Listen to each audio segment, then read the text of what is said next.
పెట్టుబడులు కట్టుకథల విషపు రాతల రాధాకృష్ణ గారు లేపినటువంటి తెరతో ఈ కథనాలన్నీ మొదలైనవి.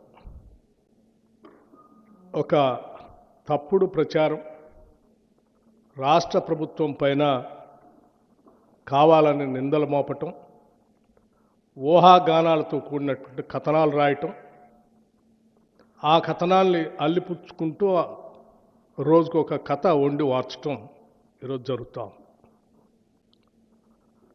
నిజంగా నాకు ఈ రాష్ట్ర ఉప ముఖ్యమంత్రిగా ఈ ప్రజల యొక్క సంక్షేమాన్ని, పాలనని, ముఖ్యంగా సింగరేణి సంబంధించిన ఆస్తుల్ని కాపాడాల్సినటువంటి వ్యక్తిగా వీటన్నిటిని చూస్తూ ఉంటే